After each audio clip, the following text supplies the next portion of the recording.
కూర్చోండి అన్న. ఓకేనా అన్న? ఫస్ట్ ఆఫ్ ఆల్ వచ్చిన వాళ్ళందరికీ thank you so much. Yes please, మీరు ఏదన్నా మాట్లాడంటే మాట్లాడచ్చు అన్న. నేను ఫస్ట్ నుంచి ఒకటే మాట మాట్లాడుతున్నా, గేమ్లో ఫెయిర్ అన్ఫెయిర్ అనేది ఏముండదు. వెళ్ళినాం, వాళ్ళు పంపించేసారు, వచ్చేస్తాం అంతే. సో ఫెయిర్ అన్ఫెయిర్ అనేది ఏముండదు. నేను ఎక్స్పెక్ట్ చేయలేదు, ఆబ్వియస్లీ ఎక్స్పెక్ట్ చేయలేదు. కానీ ఒక్కసారి ఎక్కడైతే కొంచెం ఫ్లిప్ అవుతుందని అనిపించిందో అప్పుడు నాకు ఒక సెన్స్ కొట్టింది. సో ఏదో జరుగుతుంది, ఐఎమ్ రెడీ ఫర్ ఇట్ అని చెప్పేసి. కాకపోతే హౌస్ మేట్స్ అందరూ నాకున్న బాండింగ్కి, నేను అంతకుముందు ఆడిన దానికి, నువ్వు వెళ్ళావు నేను వెళ్తున్నా, నాకు అర్థమైపోయింది. సో వదిలేయండిరా అని చెప్పిన, బట్ స్టిల్ వాళ్ళందరూ నా గురించి ఫైట్ చేసారు. సో ఉన్నది 3 వారాలే కానీ చాలా మంచి జర్నీ. నేను వాళ్ళతో మంచి ర్యాపో చేసుకొని వచ్చిన. నాకు సార్ కూడా ఫైనల్ ఏవి చూసి అదే అన్నాడు, ఉన్న తక్కువ టైం కానీ నీ ఎమోషన్స్ చాలా ఎక్కువ ఉన్నాయి, చాలా బాగా అనిపించింది, షార్ట్ అండ్ స్వీట్ చాలా బాగుంది అని అన్నాడు. సో చాలా నాకు చాలా హ్యాపీ ఉంది. తిట్టడం కాదు, మేబీ పదాలు రాంగ్ అయి ఉంటాయి. పదాలు రాంగ్ ఉన్నాయి ఆబ్వియస్లీ, నేను అదే చెప్పిన. కాకపోతే దానికోసం పంపిస్తారనైతే నేను అనుకోను. అంత పెద్ద షో ఉండి, ఎందుకంటే నాకంటే ఎక్కువ మాట్లాడిన ఉన్నారు ఇంతకుముందు సీజన్స్లలో కూడా. శివబాలాజీ గారిది నేను చాలా చూసిన. అది బకెట్ వాటర్ లేదు, అట్లేం అనలే. నేను ఎందుకు అంటే నన్ను అడిగిన 2-3 నువ్వు మాట్లాడుతున్నావురా అంటే, యాక్చువల్గా నేను షో వెళ్ళినప్పటి నుంచి కూడా మరి మీకు అది ఎంత ప్లే చేసిరో లేదో నాకు తెలియదు, కానీ పోతున్నప్పటి నుంచి అన్న నమస్తే, మంచిగున్నా, వదిలే చాయ్ పెట్టిందా, ఏం చేస్తున్నావు బిగ్ బాస్ అని కెమెరాకి దాన్ని ఒక క్యారెక్టర్లా క్రియేట్ చేసుకొని నేను మాట్లాడడం డే 1 నుంచి స్టార్ట్ చేసిన. సో ఎన్ని ప్లే చేసారు ఎన్ని ప్లేలో మనకు తెలియదు, కానీ డే 1 నుంచి స్టార్ట్ చేసిన. నేను జోక్స్ వేస్తూ ఉంటే మధ్య మధ్యలో నవ్వుతా ఉన్నప్పుడు బిగ్ బాస్ తిడతలేను రా, బిగ్ బాస్ మనిషి కాదు, అదొక గేమ్. నేను ఒక క్యారెక్టర్ క్రియేట్ చేసుకొని నేను జోకులు మాట్లాడుతూ ఉన్నా అంతే. కానీ దానికి వాళ్ళు ఎందుకు పట్టించుకుంటారా? గేమ్ రూల్స్, గేమ్ గురించి మాట్లాడతారు కానీ దాని గురించి పట్టించుకోరని నేను అంటుండే. ఎందుకంటే ఒరే ఇష్టం వచ్చిన మాటలు చాలామంది కంటెస్టెంట్లు కూడా లాస్ట్ దాకా వెళ్ళి ఉన్నారా. సో మరీ పర్సనల్గా ఎవరు తీసుకోరు. ఒకవేళ తీసుకోవాలనుకున్నా కూడా డైరెక్ట్ కన్ఫెషన్ రూమ్ ఉన్నది, చాలా ఉన్నాయి. సో డెఫినెట్గా ఇప్పుడు యాజ్ అ కంటెస్టెంట్ మనం 100% కాన్షియస్లో ఉండం. ఎన్ని కెమెరాలు ఉన్నాయి అనుకున్నా, ఎన్ని అనుకున్నా కూడా నాకు 2 రోజులు మాత్రమే నాకు మైక్ ఉందిరా, కెమెరాలు ఉన్నాయన్న ఫీలింగ్ ఉండే. తర్వాతకెళ్ళి మైక్ నాకు ఫోన్ అన్న ఫీలింగ్ వెళ్ళిపోయింది. నాకు ఏదో ఫోన్ మెడల్ వేసుకొని తిరుగుతున్నాం, ఏది పడితే అది మాట్లాడదు. ఎందుకంటే ఉండలేము 24 గంటలు, హైలీ ఇంపాసిబుల్ మనం కాన్షియస్గా బతకడం అనేది. సో డెఫినెట్గా ఏదో ఒక రకంగా మనం మాట్లాడుతూ ఉంటాం, పోతూ ఉంటాం. కాబట్టి నేను ఏం పట్టించుకోలేదు. అలా మాట్లాడుకున్నట్టు తెలియదు అన్న, ఎందుకంటే బిగ్ బాస్ టీం బయటకు వచ్చినా కూడా నాతో మాట్లాడేది వాళ్ళు.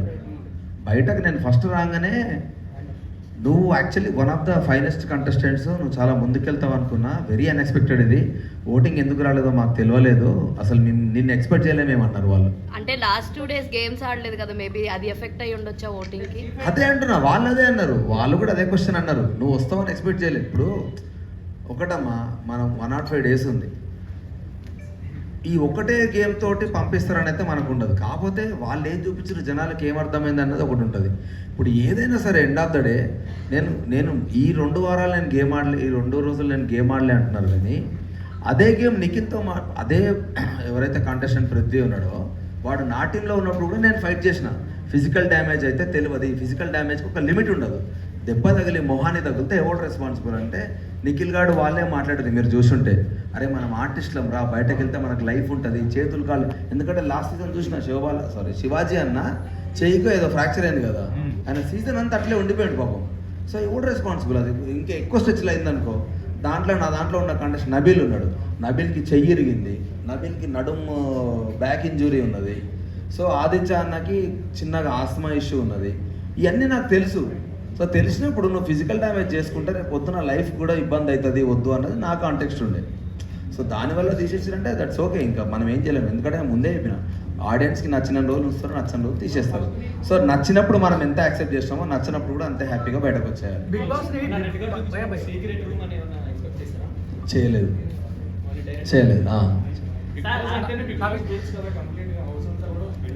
అవును నా రూల్స్ అనలే, నేను బిగ్ బాస్ రూల్సే మాట్లాడాను. అంటే నాకు ఏమనిపించింది అంటే, హానెస్ట్గా చెప్తాను, నేను మాట్లాడిన మాటలు ఎందుకు నాకు అనిపించిందంటే, ఫస్ట్ డే 1 నుంచి చీఫ్ అనే పొజిషన్ చాలా గొప్ప పొజిషన్ అని ముందు నుంచే చెప్తున్నారు. చీఫ్ అనేది చాలా గొప్ప పొజిషన్ అని చెప్పినప్పుడు ఫస్ట్ వీక్ కాదు, ఒక్క నిమిషం, సెకండ్ వీక్లో నేను నామినేషన్ చేస్తున్నప్పుడు డైరెక్ట్ ఒక క్వశ్చన్ అడిగినాను బిగ్ బాస్. విష్ణుప్రియ అని నాగార్జున గారు చెప్పిన పాయింట్ మీద నువ్వు నామినేట్ చేస్తున్నావు, నీ పాయింట్ చెప్పు అని అన్నాడు. నేను ఒకటే మాట అన్నా, నేను హౌస్ కంటెస్టెంట్కి వచ్చిన సార్. నాగార్జున గారు పబ్లిక్ అందరూ అది అనుకుంటున్నారు కాబట్టి చెప్పుంటాడు. సో పబ్లిక్ అందరూ నువ్వు హౌస్లో డౌన్ ఉన్నావు అని చెప్పి అన్నప్పుడు ఇంకా నువ్వు హౌస్కి ఎందుకు అన్నది నా పాయింట్. నామినేషన్ నా సెల్ఫ్ గురించి ఎందుకు వేస్తాను, నీతో నాకు గొడవ ఉంటే నేను ఎందుకు వేస్తా, గేమ్ గురించే మాట్లాడాలి కదా. ఆ పర్స్పెక్టివ్లో మాట్లాడినా నామినేషన్ అనేది హౌస్కి అవసరం లేదు, ఆడియన్స్ నిన్న హౌస్కి అవసరం లేదు అనుకున్నారు కాబట్టి సార్ నిన్ను ఫ్లాప్ దాంట్లో పెట్టిండు. సో ఆడియన్స్ అనుకున్న తర్వాత డెఫినెట్లీ హౌస్కి ఎందుకు ఇంకా నువ్వు అన్నది నా పాయింట్, ఎందుకంటే గేమ్ ఆడేది ఆడియన్స్ గురించి కదా. సో ఆ పర్స్పెక్టివ్లో నేనేం చెప్పినా అంటే చీఫ్ అనేది అంత గొప్ప పొజిషన్ అయినప్పుడు, చీఫ్ని జనాలందరూ ఎన్నుకున్నప్పుడు, చీఫ్ అనేటువంటి ఒక లీడర్ అయినప్పుడు లీడర్ హౌస్కి అవసరం లేదని ఎట్లా అంటారు, అది నా పాయింట్ ఉండే. కాకపోతే మీరు ఏం చెప్పవచ్చు అంటే ఇప్పుడు ఇద్దరు చీఫ్లు ఉన్నారు, ఒక్కడే నామినేషన్లో ఉంటాడు, ఇంకొకడు నామినేషన్లో ఉంటాడు అంటే అది నాకు ఫెయిర్ అనిపించేది. కానీ నువ్వు ఇద్దరు నామినేషన్ వచ్చినాక నామినేషన్స్ అన్నీ అయిపోయినాక నువ్వు డైరెక్ట్ ఎలిమినేట్ అవ్వాలి అని అంటే అది నాకు కంప్లీట్లీ అన్ఫేర్ అనిపించింది. చీఫ్ గొప్ప పొజిషన్ అని మీరే చెప్పుకుంటా ఆ చీఫ్ నామినేట్ చేసుకోవాలి అన్న కాంటెక్స్ట్ నాకు నచ్చలేదు. సో అట్లా ఒకదాని మీద ఒకటి లింక్ అప్ అయినాయి. ఇంకోటి ఆ వీడియో ఏదైతే మొత్తం ప్లే చేసినారో నాకు నువ్వు వాటర్ ఉన్నాయన్న, దాంట్లో 80% మేము జోక్గా మాట్లాడుకునే ఉన్నాయి, ఒక 2-3 నేను సీరియస్గా మాట్లాడినా, దాని పక్కన మిగతా జోక్గా మాట్లాడినవన్నీ యాడ్ ఆన్ చేసి మ్యూజిక్ యాడ్ చేసారు. ఆ జోక్గా మాట్లాడిన దాంట్లో ఫన్నెస్ట్ థింగ్ ఏంటంటే నాకంటే అధ్వానంగా మాట్లాడిన వాళ్ళు చాలామంది ఉన్నారు. అవి ఇప్పుడు వాళ్ళ పేర్లు చెప్పాలి లోపల ఉన్నారు కాబట్టి, కానీ వాళ్ళు డైరెక్ట్ చాలా ఘోరంగా మాట్లాడారు. ఇదేం ఇంకా మాట్లాడొద్దులే కానీ మళ్ళీ వాళ్ళ గురించి ఎందుకు అవుతుంది కానీ వాళ్ళు ఇంకా టూ మచ్గా మాట్లాడారు. నేనన్నా మజాక్లో మాట్లాడినా, వాళ్ళు చాలా సీరియస్గా ఉన్నారు. నేనుండా నాకేం అవసరము ఏదో షోనా ఇట్లా మాట్లాడిన వాళ్ళు ఉన్నారు. కానీ ఎందుకు దుప్పట్లది నేను అన్నా కదా, దానికంటే ముందు డే 1 నుంచి దుప్పట్ల మీద అందరు జోకులు క్రాక్ చేస్తూనే ఉన్నారు. నేను ఎలిమినేట్ అవ్వడం వల్ల నా డైలాగ్ లేచారు కానీ నాకంటే ఇంకా అధ్వానంగా మాట్లాడిన వాళ్ళు ఉన్నారు. కానీ మిమ్మల్ని ఎందుకు ట్రిగ్గర్ చేస్తారు? ఇక లైట్ అన్న దానికి ఇక నాకు ఒక్క నిమిషం please, very sorry. Thank you. అయి ఉండొచ్చు, నేనే చెప్పిన కదా నేను ఫిజికల్ టాస్క్ నేను ఆడతా, not for the cause of damaging my body. ఎందుకంటే నేను ఈ 3 months కాదు మొత్తం త్రూఅవుట్ జర్నీ అన్న. నేను యాక్టర్గా నేను స్ట్రగుల్ అయితే ముందుకెళ్తున్నప్పుడు ముద్దు చెయ్యి కాలు ఇరగొట్టుకొని నేను సినిమా డైరెక్షన్ చేసుకుంటా, సినిమా షూట్ని మధ్యలాగా నేను హౌస్కి వచ్చిన, బయటకు వెళ్ళి అరే నాకు ఇంకో 3 నెలలు బెడ్ రెస్ట్ కావాలరా అన్న పొజిషన్ నాకు వెళ్తే నన్ను నమ్ముకున్న టీం అంతా ఏమవుతారు. సో డెఫినెట్గా నాకు ఇబ్బంది అవుతుంది. అది కూడా ఎందుకంటే యాక్చువల్గా చూస్తే ఫస్ట్ ఉరికినా నేను, కానీ పృథ్వీ గురించి ఆల్రెడీ నాకు తెలుసు కాబట్టి వాడు నన్ను అటాక్ చేసిన విధానం నన్ను ఎంత ఘోరంగా డిఫెన్స్ చేసిందంటే కన్నుకు తాకింది, నడుముకు తాకింది, షోల్డర్కి తాకింది. ఆ పెయిన్ స్లోగా తెలుస్తుంది నాకు. సో నేను ఇంకా అటాకింగ్కి వెళ్ళినా అంటే వాళ్ళు ఫస్ట్ టార్గెట్ నన్నే పెట్టుకున్నారు. అదే ముందే తెలిసింది వాళ్ళు నా బండరా ఫస్ట్ అని. సో నాకు తెలిసినప్పుడు నేను వెళ్తే మళ్ళీ ఇంకెక్కువ అటాక్ చేస్తారు. సో నేను ఎక్కువ డ్యామేజ్ చేసుకోదలుచుకోలేదు. నెక్స్ట్ ఇంకా టాస్క్లు ఉంటాయేమో, ఆ టాస్క్ 2 రోజులు అవుతుందని కూడా ఎక్స్పెక్ట్ చేయలేదు నేను. 1 day అవుతుందేమో, అయిన తర్వాత మనకి ఇంకేమైనా ఆప్షన్ ఉంటే చేద్దామని అనుకున్నా. నేను ఫస్ట్ డే డౌట్గా గివప్ ఇచ్చిన కాబట్టి బ్యాలెన్సింగ్ టాస్క్ రాగానే ఎస్ ఇదైతే బ్రెయిన్ గేమ్ కాబట్టి హ్యాపీగా ఆడొచ్చు అని నేను ఇమ్మీడియట్లీ దాంట్లో జంప్ అయిన తర్వాత మేము అనుకున్నట్టే మేము గెలిచిన తర్వాత నేను ఇంకా మళ్ళీ ఎక్కడ ఫీల్ అయినా అంటే ఫస్ట్ రౌండ్ వాళ్ళు గెలిచినప్పుడు వాళ్ళు ఒక ఎలిమినేట్ చేసే ఆప్షన్ ఇచ్చారు. సెకండ్ రౌండ్ మనం గెలిచేస్తే ఫస్ట్ పృథ్వీగాని తీసేస్తే హ్యాపీగా ఆడుకోవచ్చు. వాడు ఇట్లా మొత్తం ఇట్లా ఒక బుల్లాగా ఎగురుతున్నాడు అందరి మీదకి, వాడిని తీసేయాలనేది మా పాయింట్. అందుకనే మా వాళ్ళందరూ మా గుడ్లు ఎక్కువ రాగానే డ్యాన్స్ చేద్దాం, ఇట్లా ఫుల్ ఎగురుదాం, ఎంజాయ్ చేద్దాం అంటే విన్ అయినాక ఎగురుదాం. ఇప్పుడు ఏమొద్దు, మీకు డ్యాన్స్ చేయాలనిపిస్తే లోపలికెళ్ళి ఎగరండి, వాళ్ళని ఇన్సల్ట్ చేసినట్టు వద్దు, మనం లోపలికెళ్ళి ఎంజాయ్ చేద్దాం, ఇక్కడ ఏం అవసరం లేదు. మనం ఇప్పుడు హై వచ్చినాం కదా, చూద్దాం రేపు మనకి ఏం ఆప్షన్ ఇస్తారో చూద్దామని అనుకున్నాం. మాకు ఆప్షన్ వేయకుండా మళ్ళీ సెకండ్ టైం వాళ్ళకి ఆప్షన్ ఇస్తారు, మళ్ళీ ఫ్లిప్ అయిపోయినా. ఏది నాకు అగనెస్ట్గానే పోతుంది అన్నీ. సో ఇదన్నీ ఒకదాని మీద ఒకటి ఇంటర్లింక్ అయినాయి. ఇవన్నీ డిఫరెంట్ సిచ్యువేషన్స్లో మేము మాట్లాడిన మాటలన్నీ ఒక దగ్గర క్లబ్ అయినాయి. సో చూసినా నాకే అమ్మ ఇన్ని మాట్లాడినా నేను అనిపించింది. అంటే అర్థం చేసుకో, ఆ మ్యూజిక్ ఇంపాక్ట్ నేను వేరే సిచ్యువేషన్లో మాట్లాడినా అక్కడ యాడ్ చేయడం వల్ల దాని ఇంపాక్టే మారిపోయింది.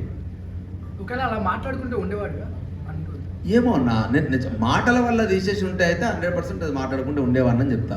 కానీ వాళ్ళు క్లియర్గా చెప్పిర్రు, ఆ టీం వాళ్ళే నా దగ్గరకు వచ్చిర్రు, మేము నిన్ను ఎక్స్పెక్ట్ చేయలేదు నువ్వు బయటకు వస్తావని, మేము ఫిక్స్ అయిపోయినాం నువ్వు టాప్లో ఉంటావు అని చెప్పేసి అని.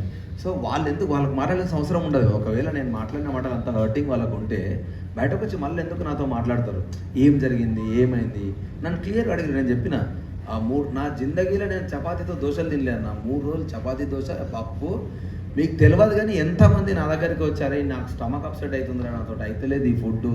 ఎందుకంటే ఇప్పుడు ఈరోజు పెట్టిన ఫుడ్ రేపటి దాకా తినాల్సి వస్తుంది, దానివల్ల చాలామంది అప్సెట్ అయింది, చెప్పుకోలేదు ఎవరు. సో ఇవన్నీ ఇప్పుడు ఎట్లా అంటే ఆకలి మీద కొన్ని మాటలు మాట్లాడుతూ ఉంటాం. ఆ ఆకలి మాట్లాడించిన మాటలు కొన్ని సరదాగా జనాలందరితో కలిసి మాట్లాడిన మాటలు కొన్ని. సో ఇది ఫోర్గ్రౌండ్ అయిపోయినాయి, అవన్నీ బ్యాక్గ్రౌండ్ అయిపోయినాయి.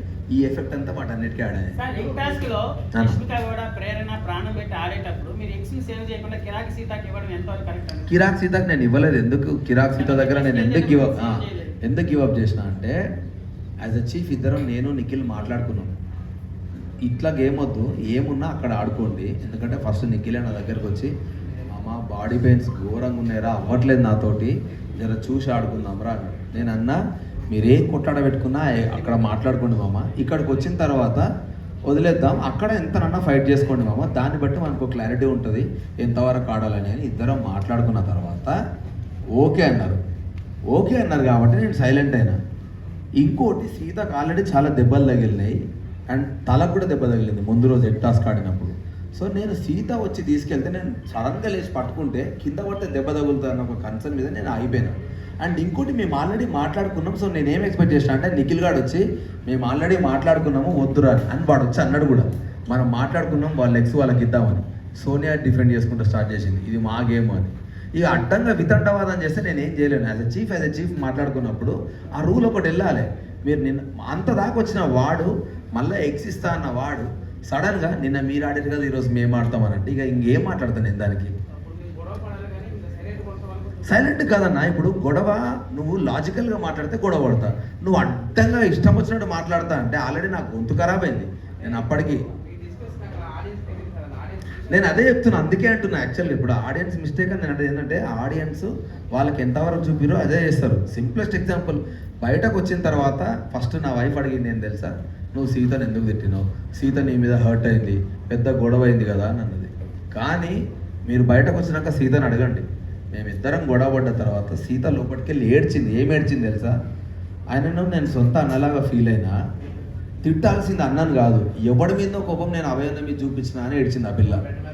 ఎవడి మీదో చూపించాల్సిన కోపం అన్న మీద చూపించినా అని ఏడ్చింది తప్ప నేను తిట్టినా అన్నది కాదు. నేను కూడా బయటకు వెళ్ళి ఆదిత్యానతో నా చెల్లెలాగా ఫీల్ అయినా అన్నదాన్ని నేను. అది కూడా ఎందుకంటే నేను యష్మి మన ప్లేట్స్ మనం కడగొద్దన్నప్పుడు కూడా నేను సైలెంట్గా నా ప్లేట్లు నేను కడుక్కుంటూ పోయడం, ఎందుకు వాళ్ళకి ఇబ్బంది పెట్టాలని ఇంటెన్షన్గా. అలాంటి నా గురించి తెలిసి కూడా సీత నన్ను ఎట్లంటది, అది అన్నది కానీ జస్ట్ నా ఫీలింగ్స్ దానికి అర్థం కాలేదని నేను ఫీల్ అయినా. ఆ రోజు మాట్లాడదామని ట్రై చేసిన, కానీ ఒక మనిషి ఏడ్చి నీతో మాట్లాడడానికి రెడీగా లేనప్పుడు మనం మాట్లాడకూడదు, అది ఇంకా వరస్ట్కి వెళ్తుంది. సో నేను విష్ణుప్రియని అడిగినా, ఆదిత్య అన్నని అడిగినా సీతతో మాట్లాడడానికి, ఆమె రెడీ ఉన్నాక వస్తుంది అంటే వెయిట్ చేసినాం. నెక్స్ట్ డే ఈవినింగ్ దాకా వెయిట్ చేసినాక అన్న మాట్లాడదామా అన్నది. పక్క తీసుకెళ్ళిన రాబేట పక్క తీసుకెళ్ళిన తర్వాత అంతకుముందు అభయ్ గారు అన్నది, నువ్వు అభయ్ గారు అని పిలుచుంటే జీతంలో మాట్లాడబెట్టాను నేను నువ్వు అన్న అన్నావు కాబట్టి వచ్చిన బెట్ట అంటే చెప్పన్నా అని సారీ అన్నా అని హక్ చేసుకున్నాక, లేదు బేట నేను కూడా ఇప్పుడు మా చెల్లెతో నేను మాట్లాడేటప్పుడు సరదాగా మాట్లాడతాను, కొన్ని దమాక్ లేదా మెంటల్గానో అనేది ఎట్లా అంటే ఛాయ్ దగ్గర మాట్లాడుతుంటే చాలా ఊత పదాలు కొన్ని వచ్చేస్తాయి.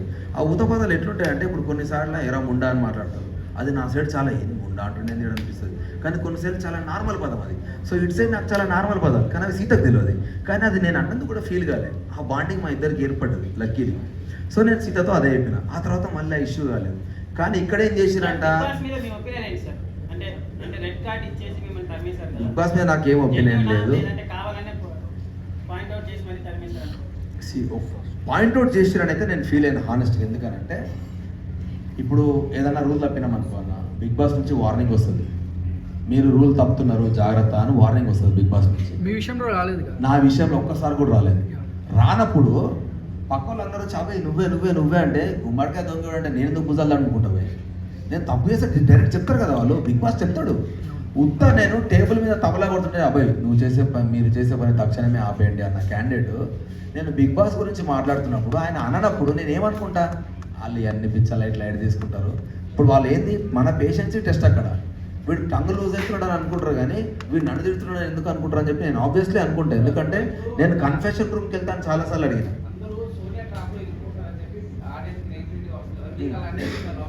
అంటే మీరు గేమ్ ఆపేయడానికి కూడా రీజన్ సోనియాయే కదా ఒక రకంగా. ఏ game? బెలూన్స్ టాస్క్ ఏదైతే ఉందో లేదు, తను నేను పెట్టిన రూల్ ఆపేయలేదు. వల్ల మీరు ఎఫెక్ట్ అయ్యారు ఓ కదా. లేదు, నేను ఆపేలేరా. నేను ఎందుకంటే డే 1 నుంచి చిన్న చిన్న పదాలు ఎత్తుక్కొని ఈ పదాలే మా స్ట్రాటజీ అని మాట్లాడారు వాళ్ళు. సరే బిడ్డ, మరి నా స్ట్రాటజీ కూడా నాకున్నది నేను అన్నా. క్లియర్, నేను రూల్ గురించే ఫైట్ చేస్తున్నాడా. వాడు బయటకు వెళ్తే లోపలికి రావాల్సిన బాధ్యత సంచాలక్ది. నేను సంచాలక్ పిలవంగానే రావాలని లేదు, అవి వాళ్ళు మాట్లాడినే. శరీరం అంటే ఫుల్ బాడీ అని నేను అనుకుంటే తలకాయ ఒకటే అని వాళ్ళు ఎట్లా అనుకున్నారో, వాడు బయటకు వెళ్ళినప్పుడు లోపలికి రావాలి అని అంటే తీసుకురావాల్సిన బాధ్యత సంచాలక్ది. అంతకుముందు సంచాలక్ ఏం చేస్తారు జనరల్గా, వాడు రూల్ అన్నప్పుడు ఇప్పుడు ఎంపైర్ ఉన్నాడు, నేను లైన్ బట్టి వచ్చి ఏమంటాడు, నువ్వు లోపలికి వచ్చినాక గేమ్ కంటిన్యూ చేస్తా అంటాడు. నువ్వు మధ్యలోకి వచ్చినాక నేను చేస్తా అంటే నీ మాట నేను ఎందుకు ఇంటా? నేను బరాబరేనా? ఇప్పుడు ఆమె వింటదా వేరే సంచాలక్ అయితే? హౌస్ లో అడ్డంగా మోస్ట్ వాదిస్తుంది. మ్యానిపులేటింగ్ పర్సన్ ఎవరంటే ఎవరు చెప్తారు మీరు? ఫుల్ మ్యానిపులేటింగ్ అంటే నేను ఏమంటా తెలుసా, ఇప్పుడు వినటోడికి గుర్రలేదంట కరెక్ట్గా.